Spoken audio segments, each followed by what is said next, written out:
Hello friends, welcome to GK MCQ. कैसे हैं आप सभी? मैं उम्मीद करता हूं कि आप सब अच्छे और स्वस्थ होंगे। घटना चक्र प्रीवियस ईयर क्वेश्चन जो है एनटीपीसी और ग्रुप डी के मैं करा रहा हूं। आज क्लास 8 है, आप लोग को करा रहा हूं। और आप लोग को इससे पहले जितनी सारी क्लास हुई है उसका एक प्लेलिस्ट बना हुआ है घटना चक्र सामान्य अध्ययन के नाम से। प्लेलिस्ट आप लोग को आई बटन पर मिल जाएगा।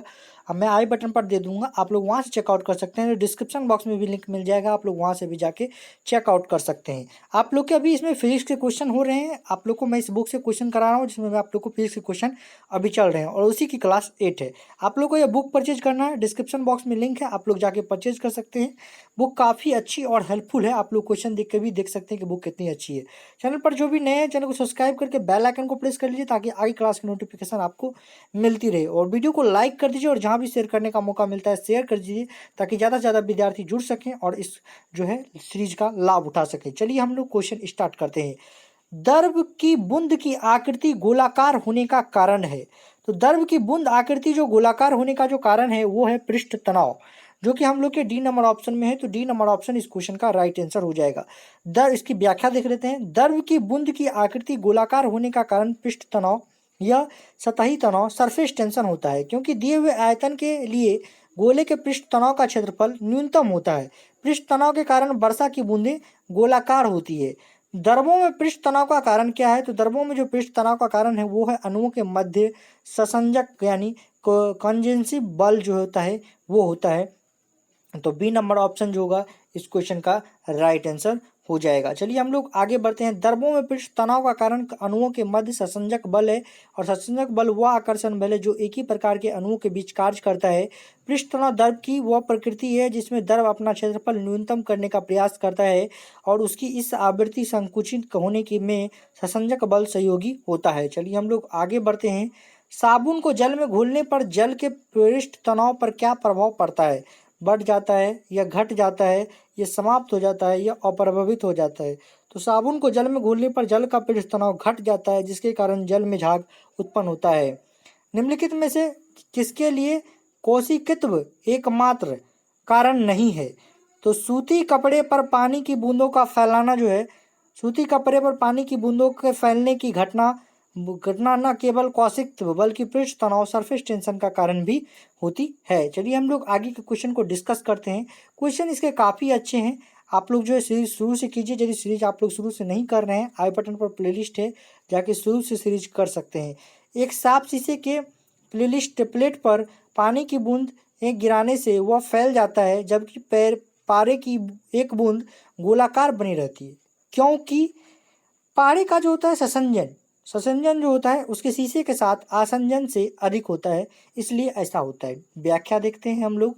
एक ही तरह के अणुओं के बीच लगने वाले बल को सासंजन बल यानी फोर्स ऑफ कोहेंशन एवं भिन्न भिन्न तरह के अणुओं के बीच लगने वाले बल को आसंजन बल यानी फोर्स ऑफ एडेंशन कहते हैं। पारे के अणुओं के बीच लगने वाला सासंजन बल पारे एवं शीशे के अणुओं के बीच लगने वाले आसंजन बल से अधिक होता है, अतः पारे की बूंदें जो होती है वो गोलाकार बनी रहती है। और दूसरी तरफ पानी की दशा में आसंजन बल का मान सासंजन बल से अधिक होने के कारण पानी को कांच चिपका लेता है, अर्थात पानी कांच पर फैल जाता है। चलिए हम लोग आगे बढ़ते हैं और आगे क्वेश्चन को डिस्कस करते हैं। बर्फ समेत एक कांच के गिलास के बाहरी तल पर जल बिंदु दिखते हैं, क्योंकि ऐसा इसलिए होता है कि हम लोग इसकी व्याख्या देखते हैं। बर्फ समेत एक कांच के गिलास के बाहरी तल पर जल बिंदु दिखते हैं क्योंकि वायु की जो नमी होती है गिलास के ठंडे तल के संपर्क में आकर जल की बूंदों के रूप में घनीभूत हो जाती है। चलिए, स्वचालित वाहनों में प्रयुक्त द्रवचालित ब्रेक किसका सिद्ध प्रयोग है? तो पास्कल नियम द्रवों पर लगने वाले दाब की व्याख्या करता है और यह द्रवों के प्रभाव से संबंधित नियम है। वायु में प्रचक्की यानी स्पिनिंग क्रिकेट बॉल के दोलन की व्याख्या की जा सकती है, तो बर्नौली के प्रमेय के आधार पर की जा सकती है। ए नंबर ऑप्शन जो है बर्नौली प्रमेय देवों के प्रभाव की व्याख्या करता है जो ऊर्जा संरक्षण के नियम पर कार्य करता है, और बर्नौली प्रमेय द्वारा वायु में परचक्की क्रिकेट बॉल के दोलन की व्याख्या की जा सकती है। जब कोई लड़का रेलवे स्टेशन पर जिस ओर से गाड़ी आ रही है उसी के विरोध दिशा में खड़ा हो और गाड़ी की गति बहुत ही तेज हो तो लड़का के साथ क्या हो सकता है? तो लड़का के साथ गाड़ी की ओर खींचेगा, तो बी नंबर ऑप्शन इस क्वेश्चन का राइट आंसर होगा। बर्नौली सिद्धांत के अनुसार जब गति अधिक होगी तब दबाव कम होगा, तेज गति होगी तो कम दबाव का क्षेत्र होगा, बल की दिशा होगी और अधिक दबाव का क्षेत्र होगा। वस्तुएं अधिक दबाव वाले क्षेत्र से कम दबाव वाले क्षेत्र की ओर एक बल का अनुभव करती है, अतः लड़का गाड़ी की ओर खींचेगा। चलिए हम लोग आगे बढ़ते हैं। किसी पात्र में द्रव की किसी मात्रा की आवासीय गहराई 15 सेंटीमीटर है, यदि इसकी वास्तविक गहराई 20 सेंटीमीटर है तो द्रव का अपवर्तनांक क्या होगा? तो 1.33 होगा। किसी पात्र में द्रव की किसी मात्रा की आवासीय गहराई 15 सेंटीमीटर है और यदि इसकी वास्तविक गहराई 20 सेंटीमीटर है, द्रव का अपवर्तनांक 1.33 होगा। अपवर्तनांक बराबर वास्तविक गहराई बटा आवासीय गहराई होता है और 20/15 करते हैं तो हम लोग 1.33 होता है। किसी कागज की शीट पर स्याही के निशान के ऊपर आयताकार 12 सेंटीमीटर मोटे कांच के एक टुकड़े को रखा जाता है। सतह में स्याही कितनी ऊपर उमड़ी हुई दिखाई देगी? तो किसी कागज की शीट पर स्याही के निशान के ऊपर रखे आयताकार 12 सेंटीमीटर मोटे कांच के टुकड़े की सतह से स्याही 4 सेंटीमीटर उभड़ी हुई दिखाई देगी और स्याही का आवासीय दृष्टि बराबर जो होता है 1 - 1/u के सूत्र से होता है। और यहाँ टी माध्यम कांच के टुकड़े की मोटाई है, यू जो है यू का मान जो होता है 1.5 होता है। अपवर्तनांक का मान T12 है। 1 - 1/1.5 करते हैं तो हम लोग 4.0 हम लोग को आंसर आता है। चलिए हम लोग अगले इस क्वेश्चन को डिस्कस करते हैं जो कि 12 नंबर का है। 5 किलोग्राम वजन का एक लकड़ी का टुकड़ा जल के भीतर उसके आयतन का 60% डुबोकर तैरता है, तो लकड़ी का जो विशिष्ट गुरुत्व होगा वो क्या होगा? तो हम मान लीजिए कि लकड़ी के टुकड़े का आयतन b है। प्लवन के सिद्धांत से b × t × g हम लोग करेंगे तो 0.6 b × 1 × g करने पर d जो होता है वो 0.6 निकलता है। तो बी नंबर ऑप्शन जो है इस क्वेश्चन का राइट आंसर हो जाएगा। एक पिंड किसी द्रव में तैर रहा है और पिंड और द्रव घनत्व बराबर है। अगर पिंड को नीचे की ओर दबाकर छोड़ दिया जाए तो क्या होगा? तो दबाकर जब छोड़ दिया जाता है तो जहां उसे छोड़ा जाएगा वही रहेगा। एक पिंड किसी द्रव में तैर रहा है, पिंड और द्रव का घनत्व बराबर है। अगर पिंड को नीचे की ओर दबाकर छोड़ दिया जाए तो जहां उसे छोड़ा जाएगा वहीं रहेगा। उल्लेखनीय है कि यदि वस्तु का घनत्व द्रव के घनत्व से कम है तो वह उस द्रव में तैरती है। चलिए हम लोग आगे बढ़ते हैं। निम्नलिखित में असत्य कथन कौन सा है? तो असत्य कथन यह है कि पारा जो है वो पानी पर तैरता है। यह जो कथन है असत्य है। पारे का घनत्व द्रवों में सर्वाधिक होता है और जिससे उसके द्वारा हटाए गए जल का द्रव्यमान उसके स्वयं के द्रव्यमान से बहुत कम होता है और इससे उस पर नीचे की ओर लगने वाले बल उत्क्षेप से बहुत अधिक जो होता है, उसका जो वेट होता है वो W1 जो होता है वो अधिक होता है W2 से, और जो यहाँ पर और पारा जो होता है वो डूब जाता है। चलिए हम लोग आगे बढ़ते हैं। सिरे तक पानी से भरे गिलास के अंदर एक बर्फ का टुकड़ा तैर रहा है। जब बर्फ पिघलती है तो क्या होता है? बर्फ जब पिघलती है तो जल का स्तर वही बना रहेगा। पानी से भरे गिलास के अंदर तैरते हुए बर्फ के टुकड़े के पिघल जाने पर जल का स्तर वहीं बना रहता है, क्योंकि बर्फ के टुकड़े द्वारा प्रतिस्थापित जल का आयतन बर्फ के द्रव के रूप में आयतन के बराबर होता है और जब बर्फ पानी में तैरती है तो उसके आयतन का 1/10 भाग पानी के ऊपर रहता है। चलिए हम लोग आगे बढ़ते हैं। लकड़ी के टुकड़े आयतन का 4/5वां भाग किसी तरल में डूबा हुआ तैर रहा है। यदि लकड़ी का आपेक्षिक घनत्व 0.8 है तो ग्राम मीटर में, तो तरल का घनत्व क्या होगा? तरल का जो घनत्व होगा वो 1000 ग्राम पर मीटर क्यूब होगा। चलिए हम लोग आगे बढ़ते हैं। यहाँ पे जो इसकी व्याख्या देख लेते हैं। d1/d2 v1/v2 करते हैं हम लोग और d2 निकालते हैं तो 1 किलोग्राम पर मीटर होता है और फिर हम लोग 1000 ग्राम पर मीटर क्यूब हम लोग का होता है। चलिए हम लोग आगे बढ़ते हैं। किसी तापमान पर जल का घनत्व अधिकतम होता है 4 डिग्री सेल्सियस। किसी तापमान पर जल का घनत्व अधिकतम होता है। जल का अधिकतम घनत्व 4 डिग्री सेल्सियस होता है। वस्तुतः हाइड्रोजन बंध की उपस्थिति के कारण जल असमान व्यवहार करता है, जिससे इसकी ठोस अवस्था का घनत्व द्रव अवस्था में कम हो जाता है और इस कारण इसका जो है 4 डिग्री सेल्सियस पर घनत्व अधिकतम होता है। जब एक झील की सतह पर जल जमने जा रहा है तो इसके तल पर पानी का तापमान क्या होगा? तो इसके तल पर जो पानी का तापमान होगा वो होगा 4 डिग्री सेल्सियस। जब झील की सतह पर जल जमने जा रहा है तो इसके जो इसके तल पर जो तापमान होगा वो होगा 4 डिग्री सेल्सियस होगा।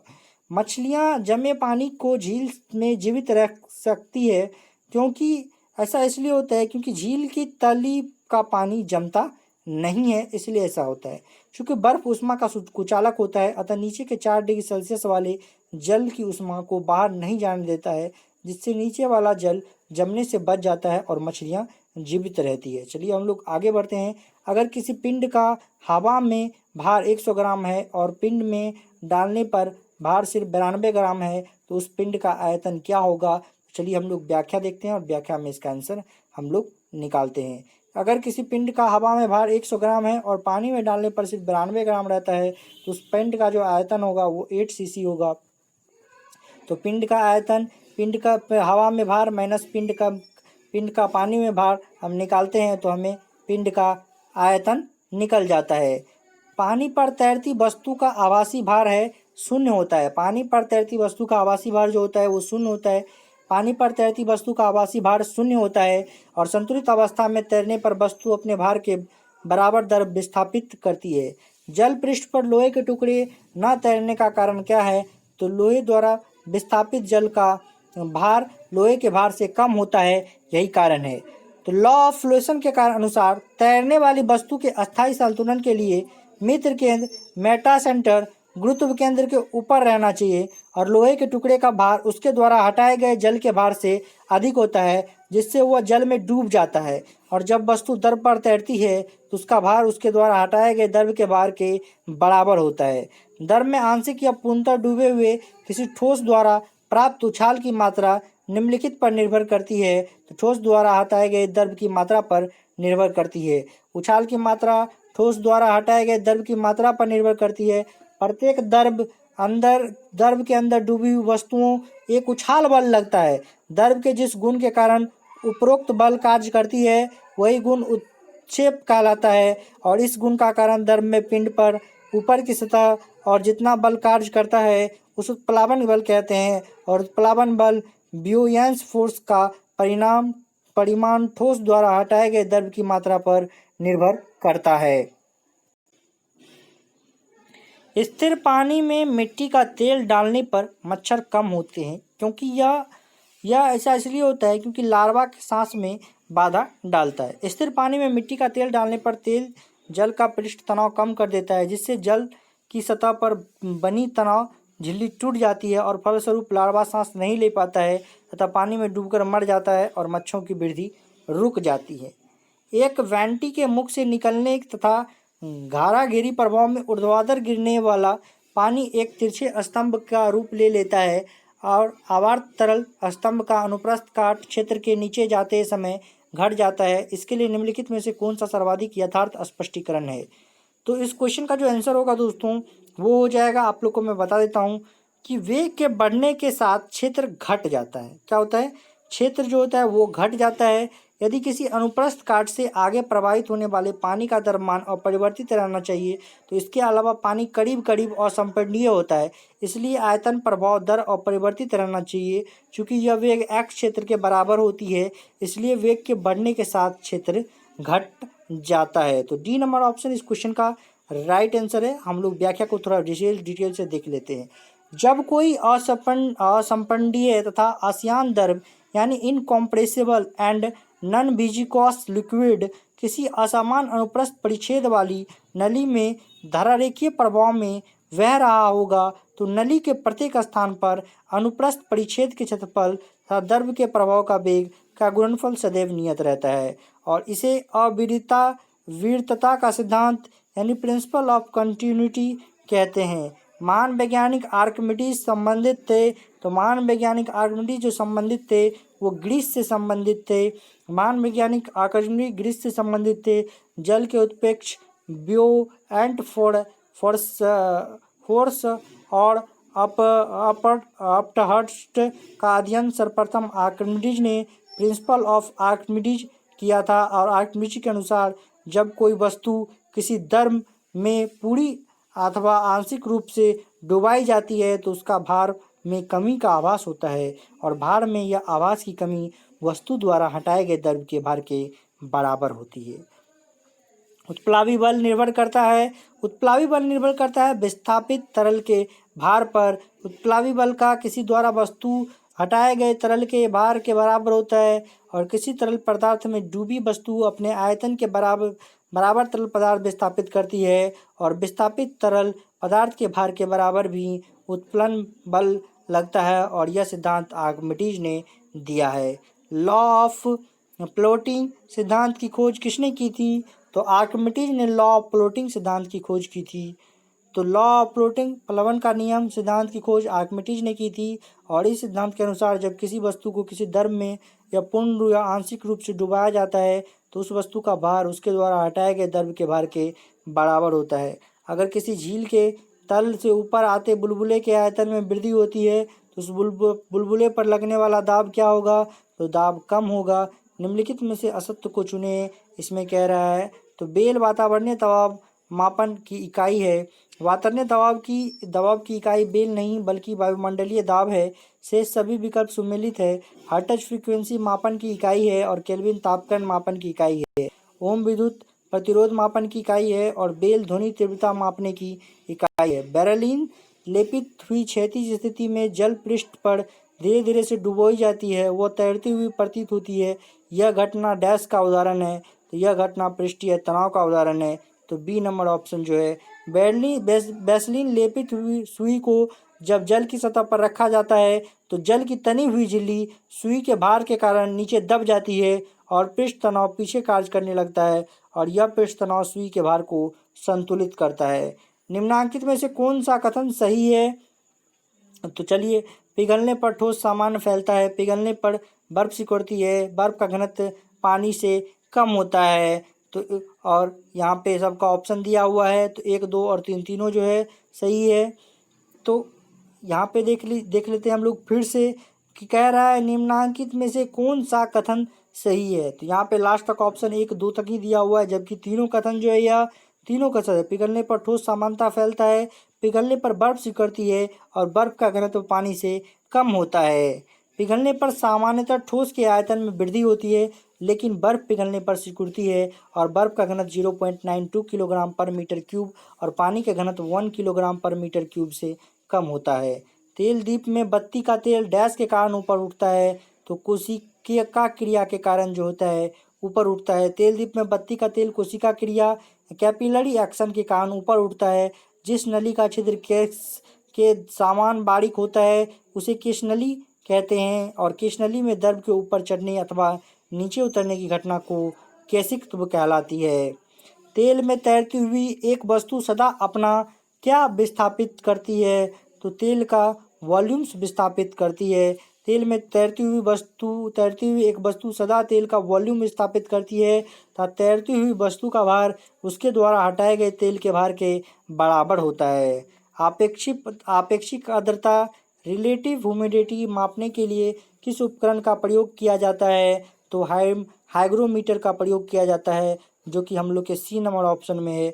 आपेक्षिक आर्द्रता मापने के लिए हाइग्रोमीटर नामक उपकरण का प्रयोग किया जाता है और किसी ताप पर वायु के किसी आयतन में उपस्थित वाष्प के द्रव्यमान तथा उसी ताप पर वायु के उसी आयतन के संतृप्त करने की कोशिश के लिए आवश्यक वाष्प के द्रव्यमान के अनुपात को वायु का आपेक्षिक आर्द्रता कहते हैं। और उल्लेखनीय है कि आपेक्षिक घनत्व रिलेटिव डेंसिटी को हाइग्रोमीटर से मापा जाता है। चलिए हम लोग आगे बढ़ते हैं। हाइग्रोमीटर किसे मापने के लिए प्रयोग में लाया जाता है? तो वायुमंडल में व्याप्त आर्द्रता को मापने के लिए जो है प्रयोग में लाया जाता है। वायुमंडल में व्याप्त आर्द्रता को नापने के लिए वायुमंडल में जल वाष्प की उपस्थिति को नापने के लिए हाइग्रोमीटर नामक यंत्र का प्रयोग किया जाता है। एक दी हुई वायु यानी कि क्यूबिक मीटर के आयतन में जल वाष्प ग्राम के मात्रा को जाना जाता है तो निरपेक्ष आर्द्रता के रूप में जाना जाता है। वायु के 1 घन मीटर आयतन में जल वाष्प की मात्रा को निरपेक्ष आर्द्रता कहते हैं और सापेक्षिक आर्द्रता या हवा के आयतन विशेष में किसी ताप पर उपस्थित जल वाष्प की मात्रा और उसी ताप पर उसी आयतन की हवा को संतृप्त करने वाली जल वाष्प की मात्रा का अनुपात होता है। एक पात्र जिसमें पानी है एक बीमा तुला पर साम्यता में है। जब कोई पात्र की तली और इसकी सतहों को बिना छुए पानी में उंगली डालता है तो पात्र जिस पर रखा है उसे तुला का पैमाना स्थिर रहता है। तो सी नंबर ऑप्शन इस क्वेश्चन का राइट आंसर हो जाएगा। बीमा तुला पर जल से भरे पात्र को बिना छुए उसमें उंगली डालने पर तुला का पैमाना स्थिर रहता है, क्योंकि उंगली पर लगने वाला उछाल अपनी अप थ्रस्ट नीचे की ओर लगने वाले डाउन थ्रस्ट के बराबर और विपरीत होता है। चलिए हम लोग आगे बढ़ते हैं। बर्फ के दो टुकड़े को आपस में दबाने पर टुकड़े आपस में चिपक जाते हैं, क्योंकि दाब अधिक होने से बर्फ का गलनांक घट जाता है। दाब बढ़ने पर बर्फ का गलनांक जो होता है मेल्टिंग पॉइंट 0 डिग्री सेल्सियस से नीचे गिर जाता है, और जब बर्फ के टुकड़े को परस्पर दबाते हैं तो संपर्क स्थान पर जल का गलनांक 0 डिग्री सेल्सियस से नीचा होने के कारण उस स्थान